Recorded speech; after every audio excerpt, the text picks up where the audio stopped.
means that the number one pick in the 2021 NBA draft goes to the Detroit Pistons. Who's got the number one pick in this year's draft? Who's got the number one pick in this year's draft? Basketball! Select Isaiah Stewart. The Detroit Pistons select Killian Hayes. Sadiq, that was absolutely sensational. I don't know what went into that process. I met the criteria to be selected, but I wasn't. From long range. Oh! Yes! Detroit basketball! Pistons fans, welcome back to another edition of the Palace of Pistons Podcast, part of the Believe Podcast Network. I'm your host, back off of my hiatus, Mike Anguilano, and joining me as always is Aaron Johnson. Aaron, how are you doing, buddy? How was the podcast with Jasper? Doing very good, Mike. The podcast went very well with Jasper. More on that coming soon. But happy to be back. Happy to have you back with me this week. It just feels right. Wish I could have had you. I said it on the pod, but I wish I could have had you with me for that monumentous moment in Pistons history, talking about how the lottery shook out in favor of Detroit. And obviously, it's not quieted down for the Pistons since then. There's a lot going on, draft related. Outside of the draft, there's stuff going on. So this is bound to be another great episode. I'm ready to get into it. And I'm ready to be a part of it. Yes, I missed maybe the most important podcast we've had in maybe ever. I mean, I think there's a reasonable take can be made that was the most important podcast ever, and I missed it. So, no big deal. We are going to talk a lot about the draft, a lot about some of the smokescreen miss that's happening with who the Pistons are going to take. We will get into all of that and more, but of course, we wouldn't be probably doing this podcast as frequently if it wasn't for our lovely sponsor. And our first sponsor here is BetOnline. BetOnline is the fastest and easiest way to bet on all of your sports action. BetOnline has you covered for all the news, scores, and odds, and it's the best way to place your bets. And most importantly, it's free to sign up. Head on over to the website betonline.ag or use your mobile device to sign up today, and you'll receive your 50% welcome bonus on your first deposit. Again, website betonline.ag or use your mobile device to sign up today and get your 50% welcome bonus on your first deposit. BetOnline, your online sportsbook experts. Let's get right into it. We have a lot of draft talk to get to. And the only topic of note for the Pistons right now is that there's some rumblings from some credible NBA people. I won't say that they're the most well-connected, but some credible NBA insiders that Jalen Green is very well-liked within the Pistons organization. And there is some consideration, reportedly, that the Pistons and Troy Weaver would be willing to take Green. And there's a possibility that they would trade back to take Jalen Green. There's a lot to unpack there, including his fit with the team and possible moves that could be made with another team. Houston and Cleveland are right behind them at 2 and 3. I feel like this is just to drum up interest in a draft where it's pretty unanimous that the number one pick has been decided for many months. And I'd like to go back and look at other drafts like 2012, when Anthony Davis was very obvious the number one pick, and see what articles spawned around that. Or same thing with Zion Williamson. Was there a possibility that the Pelicans wouldn't pick him one? Just to do a little bit of revisionist history to see if any of that actually happened. But what do you make of multiple sources saying that Troy Weaver really likes Jalen Green and would consider trading back to take him? Yeah, a lot of this has come from The Athletic. This, at least to my knowledge, first came out via James Edwards III, obviously the Detroit Pistons beat writer for The Athletic, and then along with Sam Veceni, and I probably just butchered his last name, even though I've listened to his podcast a million times, so that's pretty embarrassing. But just It would be a real shame if Detroit came out of this draft without Cade Cunningham. And I really do like Jalen Green. He is a phenomenal scorer. He has many great qualities. He can shoot. He can get to the cup. He's got a really nice change of pace game. He has a very nice skill set on the offensive side of the floor. The ball handling package, the change of speed ability, the use of size, the athleticism that he has. Like, there are a lot of nice things that make him the offensive weapon that he is coming into this draft at 19 years old. No questions about it. He's going to be a good NBA player. He's just got the skill set to get some buckets. But you are talking about passing up on a 6'8", 7-foot wingspan guard that can go for 20, 10, and 10. Like he's Luka Doncic. It's the player he's drawing comparisons to. And I watched a lot of basketball on Saturday. I spent the day just watching hoops. I watched 4 Cade Cunningham games. I only watched 2 Jalen Green games. But just the way that Cunningham popped off the screen time after time, it was so much more enormous than Green. And to be fair, I watched a game where he was like the no doubt number one guy. He probably already was the number one guy for them when Jonathan Kuminga wasn't hurt. But when he was hurt, Green was absolutely the number one guy. And like I watched him in that role. I watched Cade. I watched Cade against Baylor. I watched him against Oklahoma. Like I watched him against some pretty good teams. And I just watched the way that he just got it going, and he got it. He spent a lot of the first half maybe getting teammates involved, and then the second half it was just like you could not stop him. The shots were falling from the outside. He was getting to that step back. He was hitting those mid-range jumpers off the pull-up. Like it was just all there. And this kid has just got so much talent. He had such a good season. He dragged an absolutely horrific Oklahoma State team through the tournament.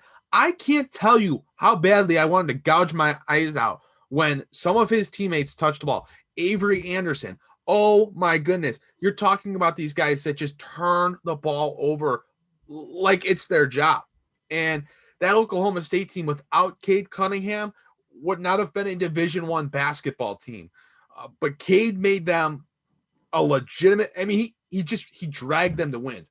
He got them to the NCAA tournament. He won them games in the tournament. Like, this is what he does. He elevates teams. He leads teams. He wins. There's just no doubt about it. This is a surefire pick. This is a safe pick. This is a guy that has all the skills you need to succeed in the NBA in today's landscape. Not to take away from how nice of a prospect Jalen Green is. If the Pistons were drafting 2 and we were talking about, Jalen Green, Evan Mobley, or Jalen Suggs, I would be saying, definitely take Jalen Green. But when you have the number 1 pick, you have the ability to take a generational talent in Cade Cunningham, you have to do it. It's a no-brainer. Do you think that there is concern or general questions regarding the fit with Cunningham and Killian Hayes? I don't really understand the fit questioning. Like, yeah, Cade plays on the ball, but hey, Cade also played a lot off the ball. Kind of like the Pistons, Oklahoma State had a lot of different ball handlers. They had Ice Likely, they had Avery Anderson, these guys that brought the ball up, helped initiate the offense. Sometimes, even though they should not have, ran ISOs. Like, they had different guys that played with high usage percentage and had the ball in their hands a lot. Cade played off the ball. He came off of screens. Like, he did other things.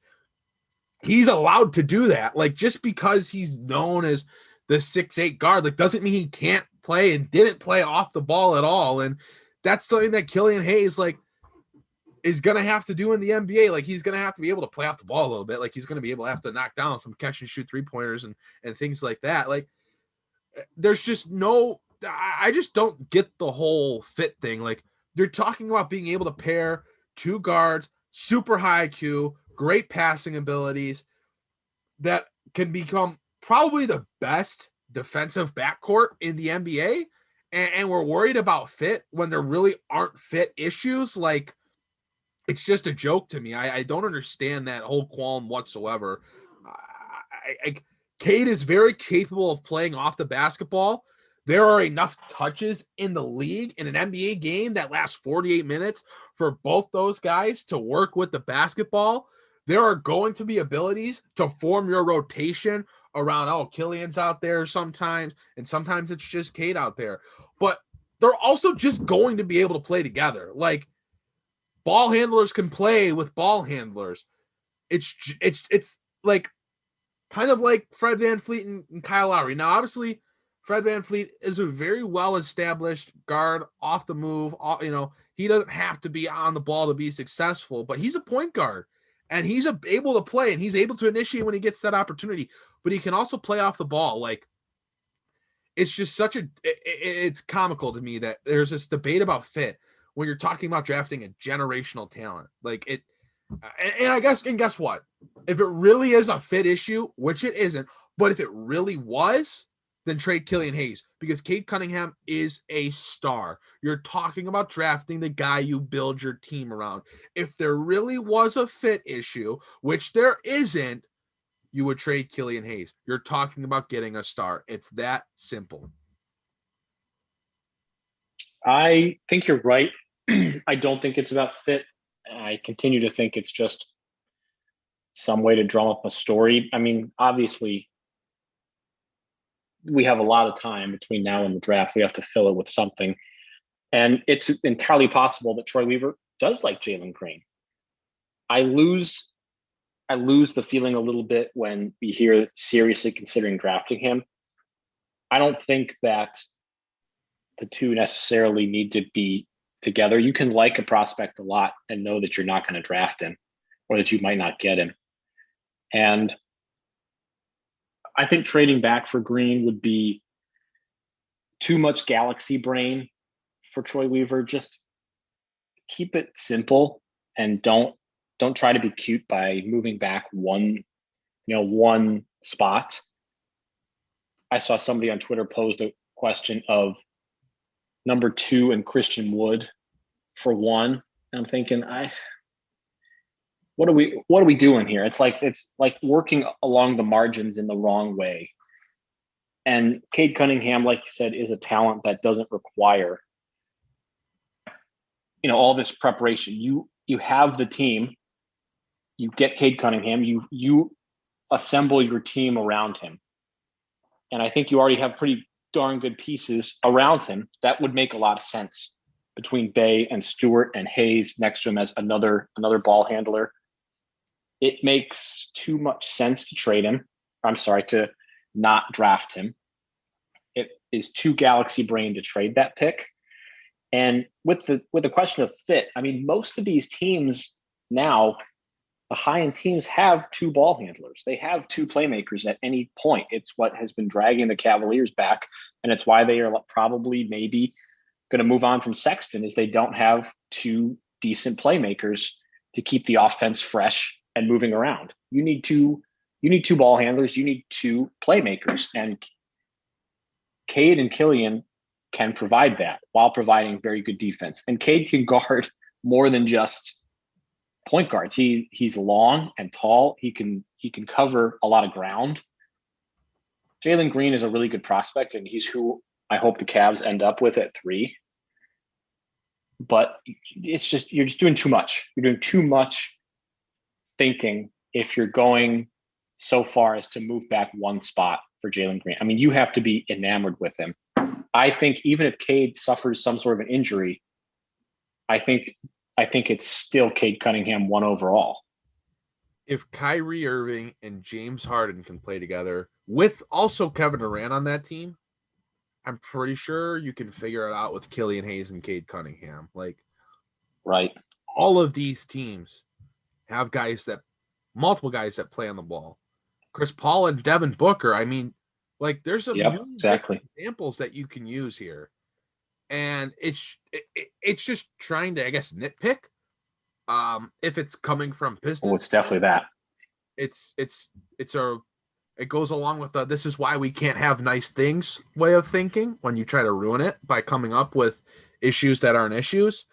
And look, Troy Weaver has been, very complimentary of Cade Cunningham.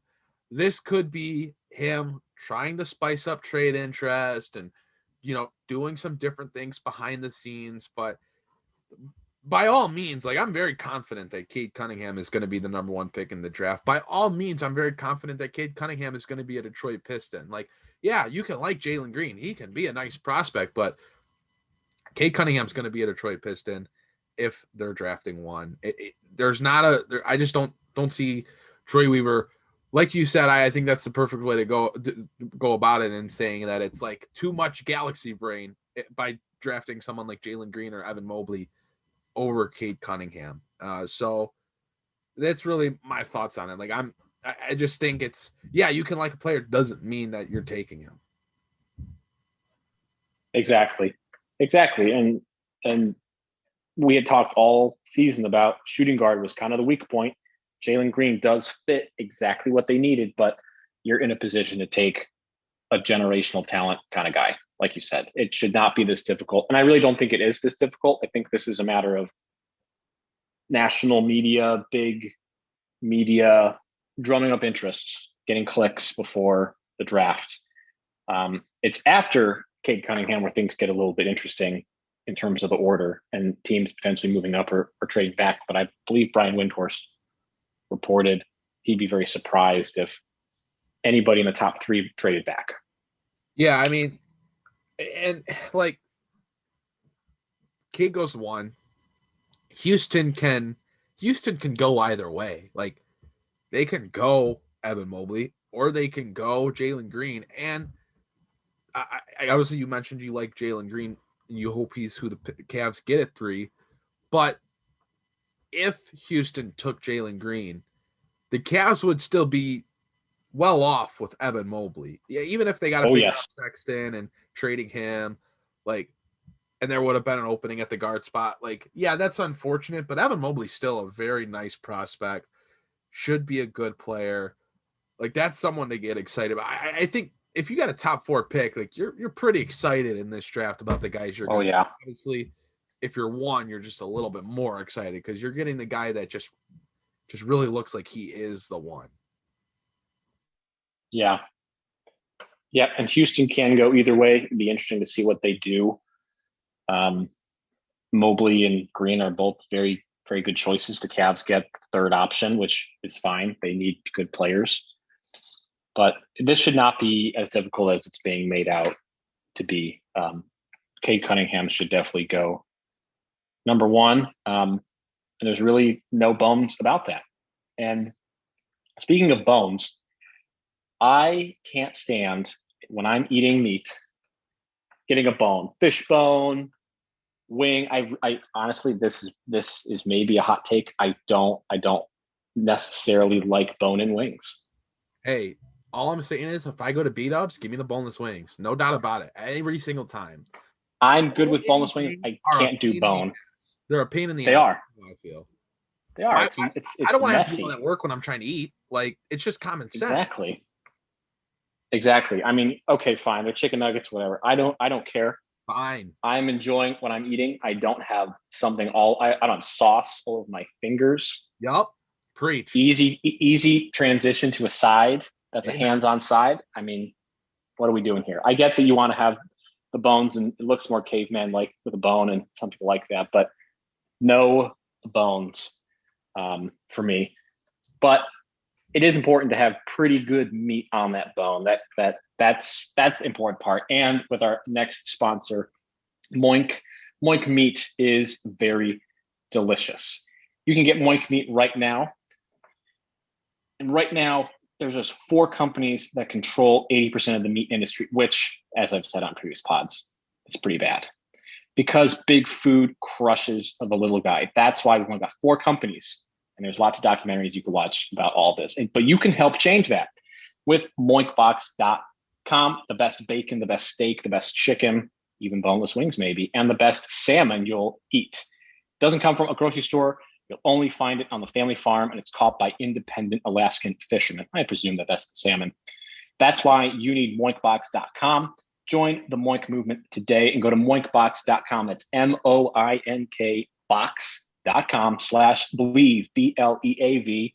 Listeners to this show get free bacon for a year with every box ordered. That is just a stunning offer. That's 1 year of the best bacon you'll ever taste, but it's only for a limited time. Moinkbox.com, MOINK box.com/believe, BLEAV. That's moinkbox.com/believe. Full year bacon, as I've said before, that is a pretty sweet deal. And no bones in bacon. You don't have to worry about that. This is a dangerous sponsor because it makes me incredibly hungry in the middle of the show. Yeah, it's real tough. It's real tough. And the prospect of free bacon makes me even hungrier.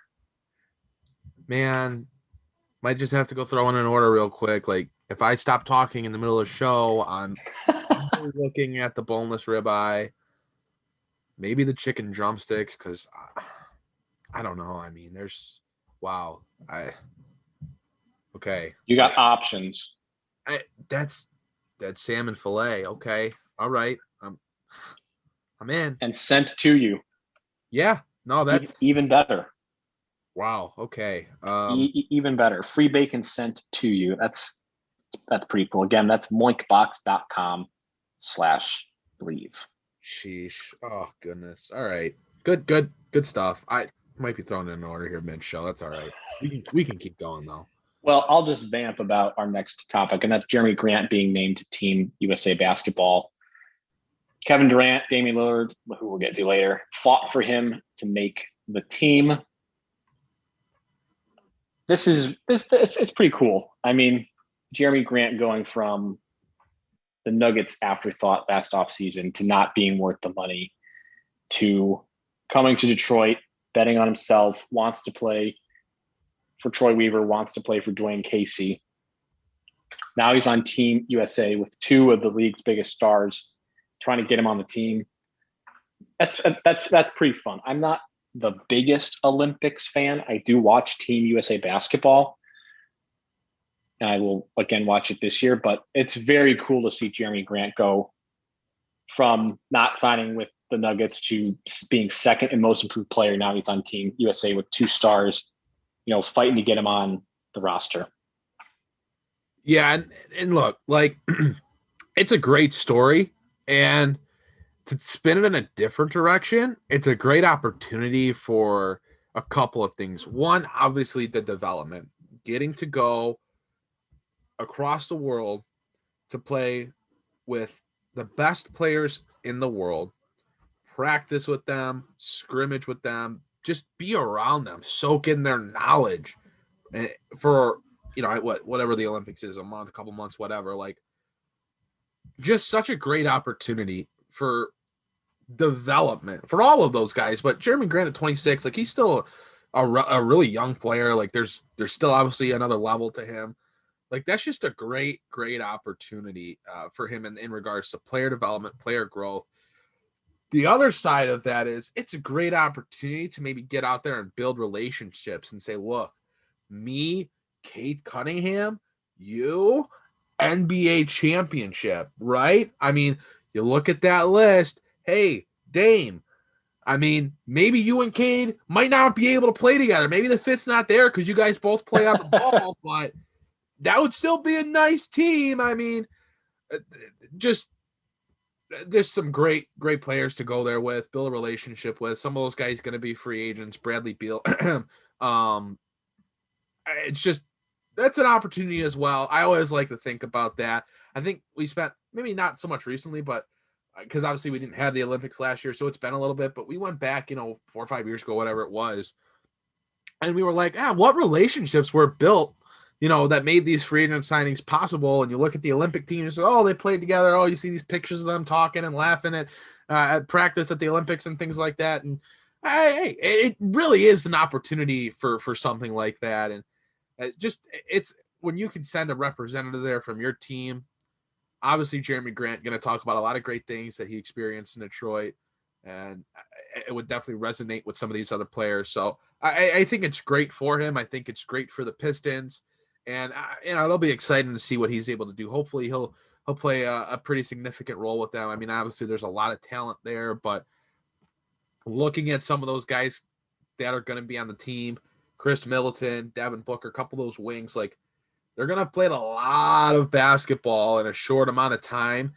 Maybe they aren't going to be able to play every game or play big minutes. Like, maybe Jerami Grant's not the best player on the team, but maybe just by the nature of the beast, he'll get a real opportunity to go out there, play, and shine. Yep. It's tampering season, right? I mean, that seems to be the best word for it. It's tampering season. Can I interest you in one gently used Kevin Love?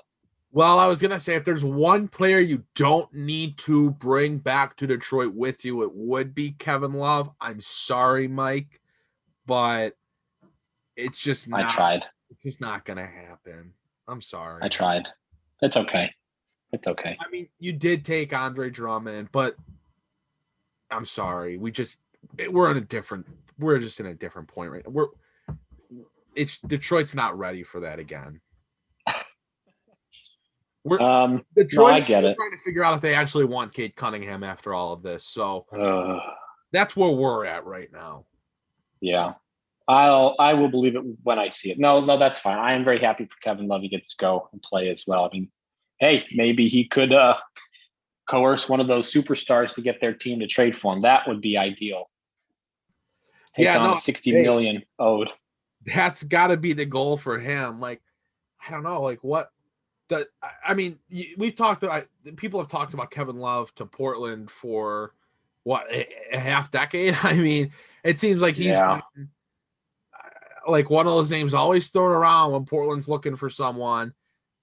Dame's gonna be there, the opportunity's there. Like, maybe you get that to happen, and all of a sudden Portland's saying, "Hey, we gotta get Dame back on track here. He likes Kevin. Let's make a deal." And all of a sudden, you get CJ McCollum, Zach Collins in a second. No, I don't think so. It would be like Zach Collins a second. Yeah, no, it would have salary filler. Sorry, but CJ is from the area. Maybe he wants to come back. Again, it's just wishful thinking. I don't know if Kevin Love will make it through the whole season as a Cleveland Cavalier, but his contract is getting a little bit better. Now that he's only got, he's about to be expiring next year.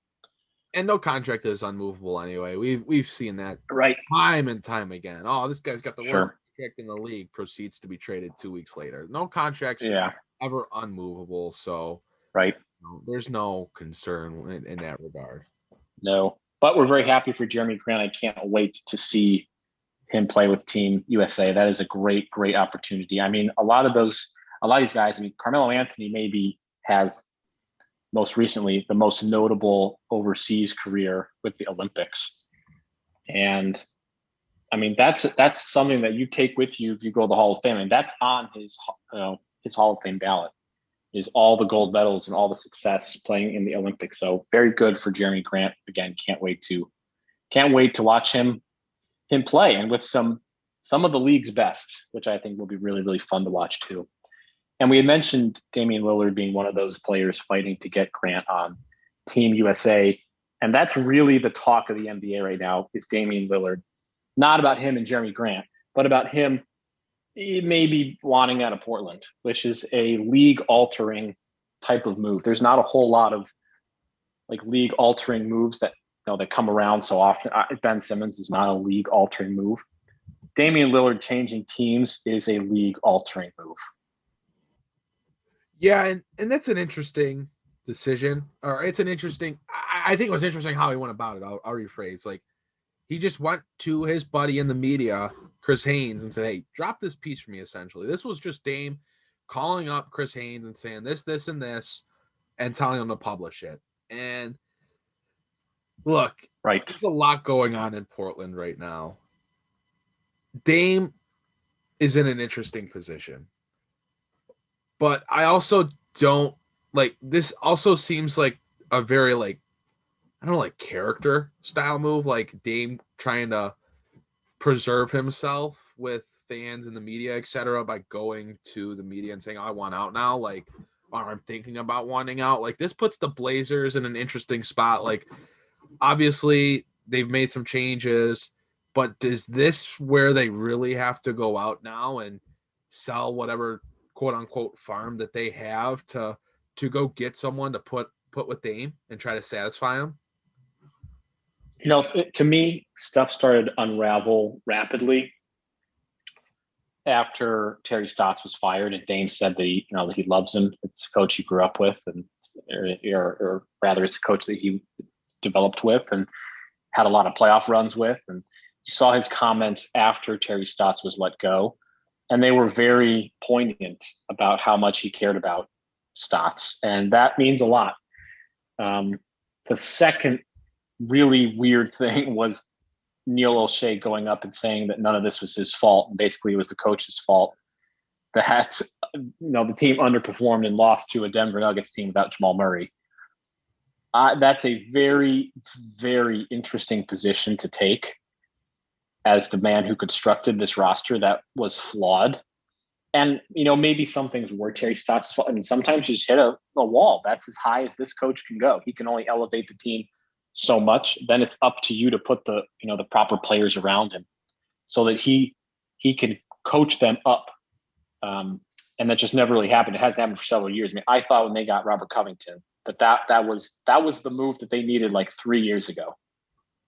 Honestly, when they were in the Western Conference Finals, that's the move they needed. They needed Robert Covington. And so that was very weird to have O'Shea go up and say that, it's not his fault. The roster as constructed is good enough and should be better. And it was the coach not getting enough out of the players. Now we have the Chauncey Billups hire. I don't remember who had this report, but they said that when they did an inside scoop on Becky Hammon, and then they reached out to other of her colleagues in San Antonio, that they were underwhelmed by the background information that they found on her. And it just seems very weird. She always gets to like the finish line about to get a job, and then somehow for some reason like falls apart. I don't understand why. So the whole Chauncey Billups thing, which is a lot to unpack, and there's a lot of very, very stark opinions on the matter. And at the end of the day, that's obviously a very important part. And Damian Lillard said that he doesn't condone that. Obviously, nobody does. And all those things factor. And I don't know who can, like, he's got 4 years left on his contract. I don't know who could trade for him. I mean, the Sixers come out as the obvious one because they have Ben Simmons, and that is a prospect that, I guess he's not really a prospect, but he's a young player that trumps most other young players that contending teams could be able to put in a trade. In a different direction, I think this is more so a situation where Portland has to go out and try to get a player. Like, I don't think this is Dame saying, like, really saying I'm out. I think this is him sending a warning shot and saying this is the last straw. Like, it's now or never. And I think that puts pressure on Portland to go out now this summer and make sure that they go get someone. Who that is, it's a good question, because there really haven't been any other rumblings on high-level players that are on the market right now. And, is it someone like DeMar DeRozan that works? Like, do you go get him and try to keep McCollum? And I just don't know how that works salary-wise, financially. I think that'd be a nightmare. But do you go all in and try to go and get another star, another all-star level player? And maybe it does cost McCollum. I mean, to be fair, Damian Lillard and CJ McCollum have had plenty of chances together, and it would not be unreasonable for their failure earlier in this postseason to be the final straw in that regard. Like, they've had their opportunities. They had Yusuf Nurkic this year back healthy, like Robert Covington, Carmelo. Like, they had a decent enough group. They got the Nuggets without Jamal Murray, and they couldn't even get out of the first round. And it really wasn't much of a fight. So, to be fair, you could say, Dame, okay, we're going to go get you help, but it's going to be a legitimate shakeup. And we're trading your Robin, and we're going to try a different combination. I don't know who it is. Like I said, DeMar DeRozan's a name that comes to mind. Like, if for some reason the Wizards were like, hey, yeah, we'll give up Beal now after everything that they've done to not give him up, then, like, sell the farm, sell the next farm, and go buy another farm just to sell it with the other two farms to go get him, because Damon Beal would just be absolutely incredible. But they're in a very, very tough situation right now, and what they do this summer will have all the impact in the world on where Damian Lillard continues to play basketball. Yeah, this is the moment. And you're right. He has not come out and said he wants to be traded. And it does seem more like a warning shot than a trade request for sure. It is a very a very teeter-totter type of situation for Neil Olshey as he tries to put together some package, probably with CJ McCollum, because their assets are pretty limited. I guess I get why they traded Gary Trent, but they traded him for Norman Powell. That was like one of the most lateral moves that I've seen in a long time. It didn't really add anything. Yeah, they're going to have a heck of a time figuring out who to add, because this is not the free agency class to add star level talent. It is an interesting class to maybe try to trade in a sign and trade of, a free agent, a restricted free agent, as we've said previously. But even that, Portland doesn't have a lot of the players that young teams are going to want. I mean, Anthony Simons, maybe, they already traded Gary Trent, who I really liked a lot. Zach Collins has been very injured, and that is going to impact his trade value too. It's like, I don't exactly know who they can go get that's going to make an immediate impact, that, a guy that they can afford. So maybe Damian Lillard does want out. Maybe this is like a James Harden situation where they're not really able to make drastic moves in the off season. They come out a little flat, and then we have an early season trade. We will see. But not being able to get out of the first round was super problematic without Jamal Murray. But Neil Olshey's press conference was also really bad too. And, we'll see what Chauncey Billups is able to provide too. I mean, he is getting his first head coaching opportunity, and don't know exactly how much input Dame had in wanting to hire him. So I guess we will see on that. That's definitely the most intriguing part of the NBA right now. But we do have two playoff series happening, and that's the Clippers and the Suns. I believe that game is coming up tonight, potentially the last game of the season for the Los Angeles Clippers. They will not have Kawhi Leonard again. And then the Hawks and the Milwaukee Bucks. The Bucks went out and managed a win in Atlanta. Aaron, what do you think about the two series as they're shaping up right now? Man, was that a brutal last game. And obviously, when this podcast comes out, there'll have been another game played. But the game from, let's see, today's Monday, Bucks played last night. So the Suns and Clippers game on Saturday, just a brutal game. Neither team could hit a shot. Down the stretch, just a brutal showing. Phoenix obviously eventually pulls it out. Those two teams look like they're both gasping for air. Obviously, the Clippers are playing without Kawhi Leonard. He's out for Game 5, which is going on the same night that we're recording this. And it really just doesn't look like the Clippers have enough in the tank. But in the same regards, Phoenix is not playing all that great right now. Devin Booker's had a couple of games of struggling. Chris Paul is hit or miss at times. And DeAndre Ayton's been great, But outside of that, they need more than getting production from Cam Payne and Cam Johnson. Like 84 points or whatever they had, like that's just not going to be good enough against Milwaukee or Atlanta. They obviously have played a lot of basketball. Every team has, but I think it would be really good for Phoenix if they could get out of this series, and then hopefully for them, Atlanta at least forces another game or two to give Phoenix a couple days to just rest up, because they look really beat. Clippers a little more beat, and they're really banged up. No Zubac for them in this game again tonight, which will already be played by the time you're hearing this, but it looks like they're down for the count, essentially. This one should be wrapped up by the time this podcast comes out. On the flip side, Milwaukee has looked pretty dang good, and I don't know what's going on with True Holiday. Lost me my parlay because he couldn't hit a three-pointer or score 10. Oh, no. Not too happy about that. And he's had a couple really ugly shooting performances.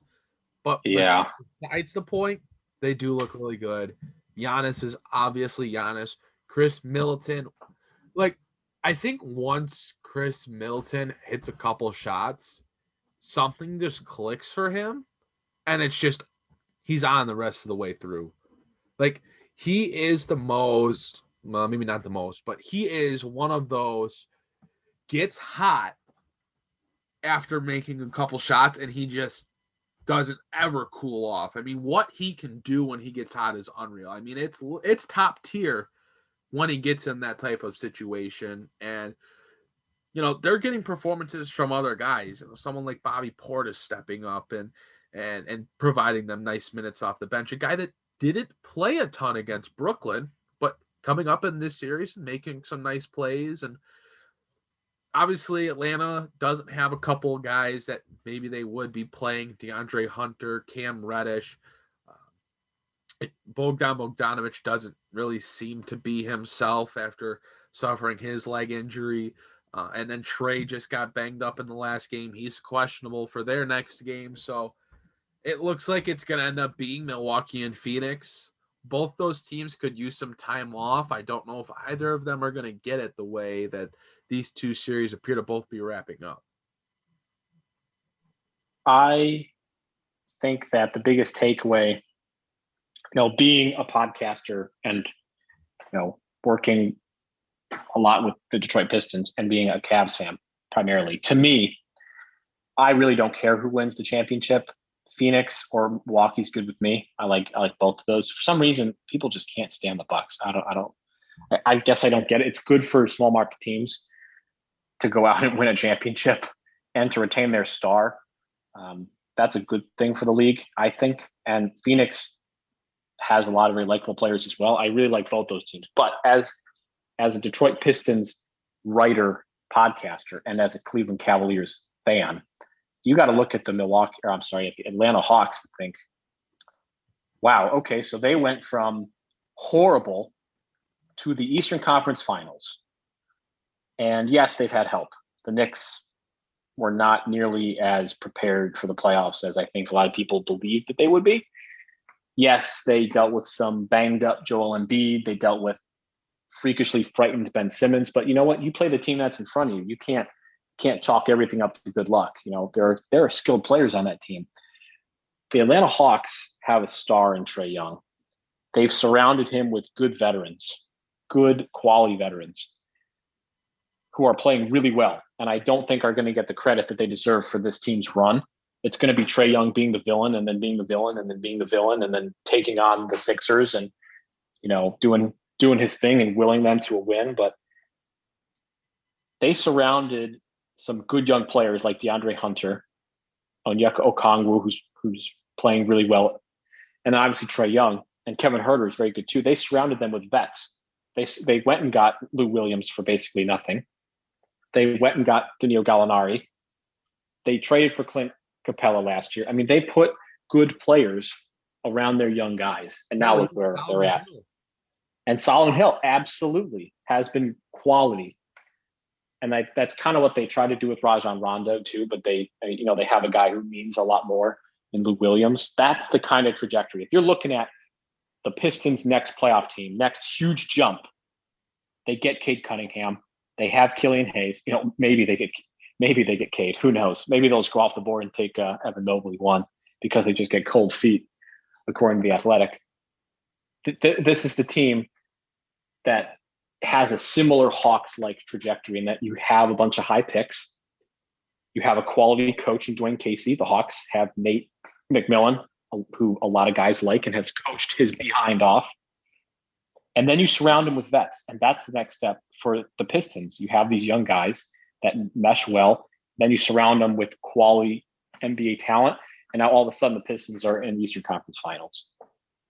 It sure is the blueprint. It sure is the blueprint.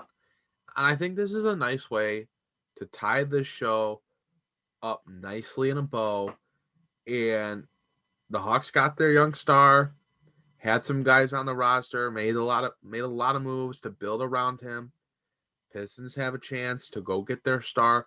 They have the complementary pieces ready to go around him in Cade Cunningham that the Pistons could very, very much do well copying the way that the Atlanta Hawks built their team and surrounded their star with good pieces around him, making it easier for him to do his thing. Cade Cunningham to the Detroit Pistons. You have to end the show saying it that way. Yep, that is the blueprint. I think that's a pretty easy to understand blueprint, to be quite honest. And the Pistons are doing a great job at moving along and getting the number one pick in the draft, as you guys alluded to, last week. That's like the icing on the cake for the excellent tank job that Detroit did. But the blueprint is set, and there's a lot of teams kind of in that same mold. The Cavs are in that same mold too. You get a lot of young picks, you surround them with quality NBA veterans, and then you see what happens. And with the Hawks, they're in the Eastern Conference Finals. So hopefully in a few years, we can look back as the Pistons are gearing up for Game 3 of the Eastern Conference Finals. We could look back at this pod and be like, yep, that's exactly how it happened. That's exactly how it freaking happened. Aaron, anything else for the good of the order here as we wrap up another edition of the pod? I just want to make sure we get in a couple of mentions now that you're back this week. Very, very excited for Summer League. It's going to be great. Mitch McGarry, just had to throw the name out there to stay, on our streak of bringing him up on the podcast. I'll try to think of a more creative way to get him in on the show next week. But what if we get him on the pod? Would you explode? Dude, I mean, we what is he doing?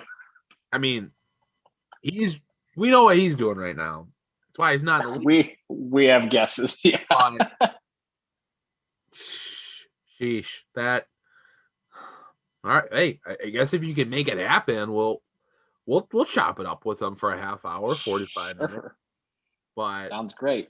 We just had to get that name in. Hey, I'll let you wrap up the show now. I just had to get those couple things in that we like to mention. Did you want to talk about who was on the pod last week? I think we should. Well, everyone knows Jasper was great. I mean, oh yeah, I enjoyed it, and hey, we'd like to have him back on the show sometime. I think we'll wrap it there. Okay, a little bit of a tease as we head into another. It's really hot here. Another hot week in the summer, getting ever closer to the NBA draft, where the Pistons will take somebody. I mean, they have to take somebody. They'll take somebody. Hopefully, that somebody is Cade Cunningham, but we'll see. We have plenty more draft coverage leading up to the big day. The Pistons on the clock right now as we speak, and we can't wait. We can't wait until the commissioner comes up and we could listen to that name. And we really hope it's Cade Cunningham. But we have a lot to cover in the meantime.